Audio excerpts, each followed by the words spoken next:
Shalom. I want to give all praises, honor, and glory to Yahweh, Bahasham, Yahweh Shai, Bahasham, Rakak, Wadash. Double honors to the apostles and elders of Great Millstone, rule well, peace, and salutations to the elect. And much respect to the brothers pushing his word in the four winds of the earth. And shalom to you few sincere sisters out there as well. This is Brother Ariyah coming at you with another lesson here. And I seen this picture the other day, and it just made me think of, the coming famines that are coming here. There's a lot of truckers talking about their loads now that they're getting are substantially smaller than they used to be.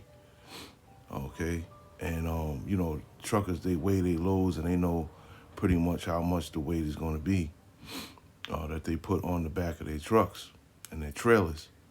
And they're saying that, when they're picking up food and things of that nature, is getting, it's very low now. So we know that, that famine is going to hit soon. A lot of things, it's going to be like a perfect storm. The famine is going to hit, the electricity is going to go out. The dollar is going to completely crash.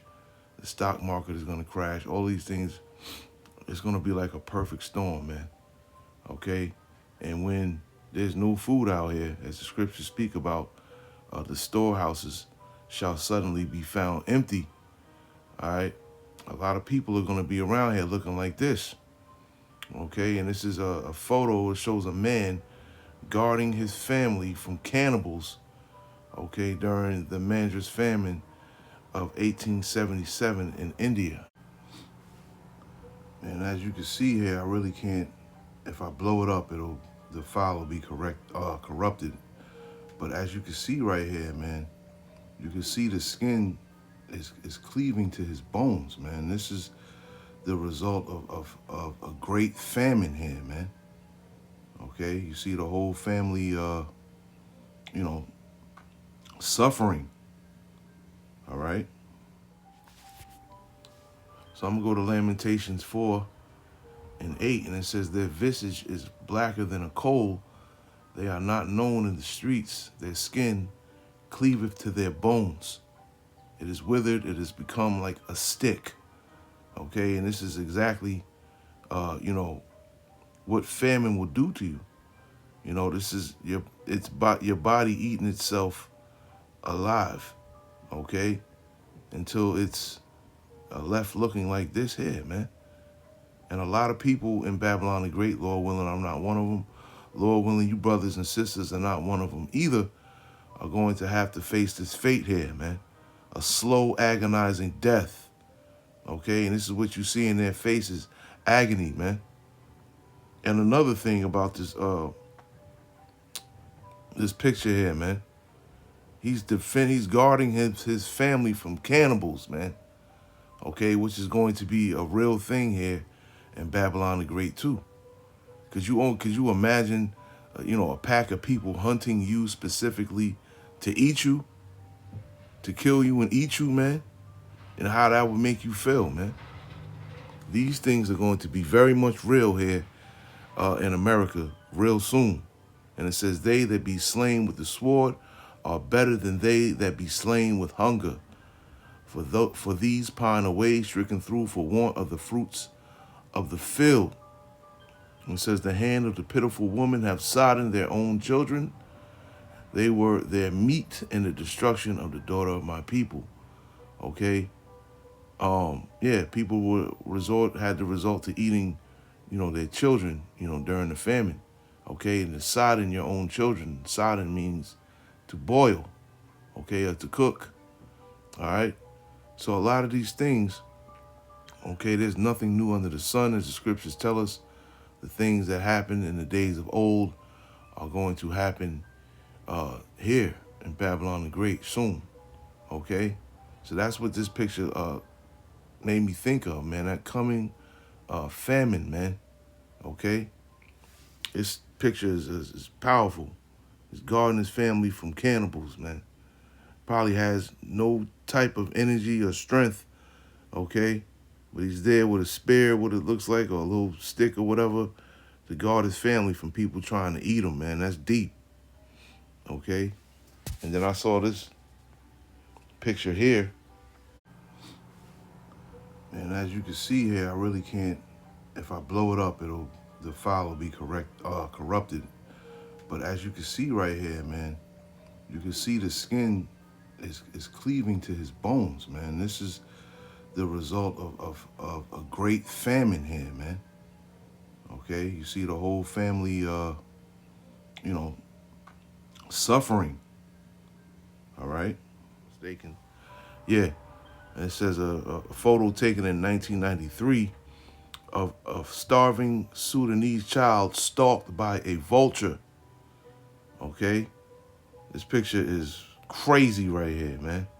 The vulture, waiting for the child to die because them vultures, they can smell death, man. Okay, and it reminded me of Revelation 19 and 17 because there's going to be so much death out here. And the Lord had, promised the fowls of the air a great feast. Okay, so that's what this made me think of, man.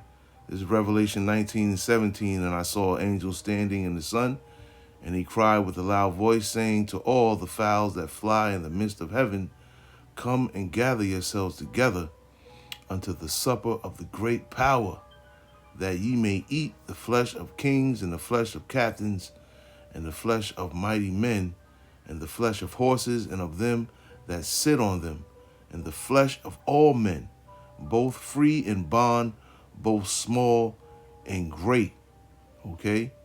And this prophecy is going to come, man. It's going to be a lot of death. The scriptures say the slain of the Lord shall be many.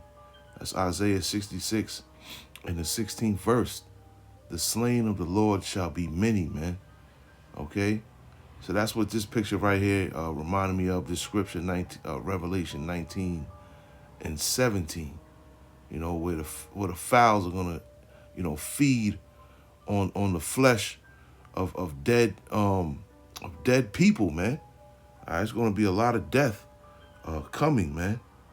And that's what these two pictures reminded me of here, man. Through the Spirit. All right.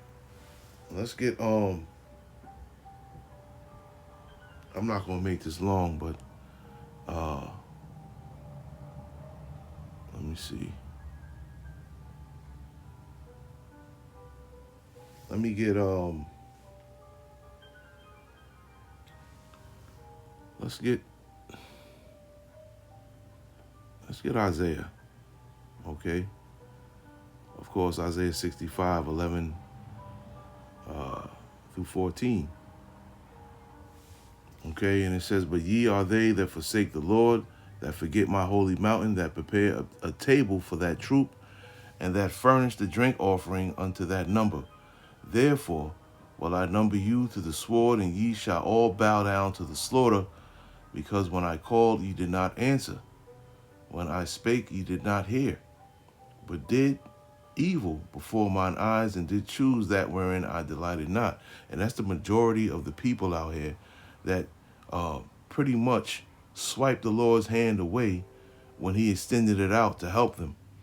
Okay? Through this word, through this ministry, through his prophets, through his men. All right? And a majority of these people out here are going to have to face this fate. Okay? Either going to die by the sword, or by the plagues, or by, the famine that's coming. Okay? And therefore, thus saith the Lord power, behold, my servants shall eat, but ye shall be hungry. Behold, my servants shall drink, but ye shall be thirsty. Behold, my servants shall rejoice, but ye shall be ashamed. Behold, my servants shall sing for joy of heart. Why? Because they are eating, because they are drinking, because they know that the Lord is taking care of them and protecting them, okay, and making sure that they're good. Behold, my servants shall sing for joy of heart, but ye shall cry for sorrow of heart, and shall howl for vexation of spirit. Why? Because they going to be looking like this here, man, with no food, crying, because they can't get anything to eat or anything to drink, man. Okay? These pictures are deep right here, man. All right, and this is something that we're going to be seeing a lot here in Babylon the Great real soon. Okay? America is known as the most overweight country in the world, but soon that's going to change, man. Okay, because food is going to be very scarce. Clean water and drinkable water is going to be very scarce, man. Okay, let's get so this is why this is motivation, especially for us brothers, to keep doing the work, man. Okay, of course there are many other things that should motivate you as well, but this is one of the things that should motivate brothers to continue to keep doing the work, man. Okay, and there are, of course there are a lot of diligent brothers, and there are a lot of brothers that's not diligent at all. They come to camp and they're on fire, but during the week there's no fire at all, man. And at the end of the day, that's not really sincere to me. Okay, this is Proverbs 20:4. The sluggard will not plow by reason of the cold, therefore shall he beg and harvest and have nothing. Okay, so those men that are not really on fire like that for the Lord, but are doing more work for Esau than they're doing for the Lord, okay, you're considered a sluggard, man. All right, and the Lord is, probably not going to be with you in these days and times, man, because you chose to work for Esau more than you work for the Lord, man. Okay, we supposed to edify one another daily. Okay, not once a week or twice a week. Okay, or try to do a video or two before you come to camp. That's not sincere, man. Okay, this is the thing that you're supposed to do and every day if you can. If the Spirit's on you, do a lesson, man. Apostle Tahar put out the decree that we should do at least 3 lessons a week, and then he said you should try to do a lesson every day. But if the Spirit is on you, do a lesson, man. There's a lot of you out there that's not even doing 3 lessons a week, man.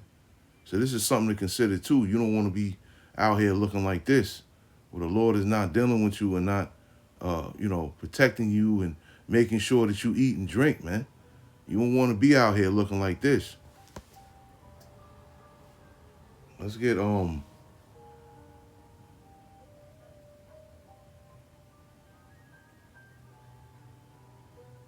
right, it says, "Trust not thou in the." This is Salakia.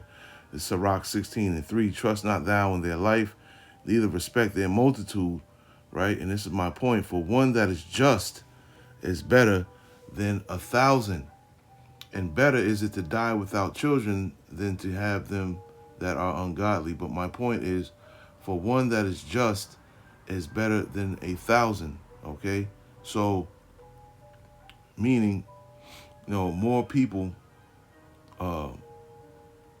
There are more people here that are unjust than that are just, because we know 144,000 and the innumerable multitude is going to be saved, but in comparison to the people that's going to die out here, man, it's a large number there, man. Okay, so Lord willing, I'm one of those that are considered to be just, and Lord willing, you brothers and sisters out there, especially you brothers that's out there that's diligent and pushing the word, is considered just in the eyes of the Lord, man. Let me get I'm gonna end it here. Unfortunately, I gotta get ready for work soon.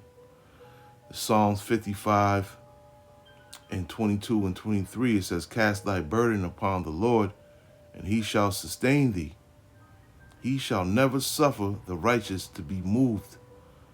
But thou, O power, shalt bring them down into the pit of destruction, and bloody and deceitful men shall not live out half their days, but I will trust in thee." Okay, so it's all about trusting in the Lord and having faith in the Lord at the end of the day. Okay, and if you are a man that is working for the Lord, do your best to serve the Lord as best as you can. Don't go half-ass with it at all. Okay, because when this society crashes, you want the protection from the Lord. You want favor. You're going to want that favor from the Lord, man, because none of us has ever went through a famine or anything like that. And we're all about to experience this thing together. All right. And it's going to be rough. Okay. It ain't going to be anything easy to go through. It's not going to be anything easy to behold at all. All right. And this thing is going to happen. And like I said, it's going to be a lot. There's going to be many people out here looking like walking skeletons, man. Okay. So I just wanted to bring this out real quick. Lord willing, this lesson was edifying, and I want to say shalom to the next one.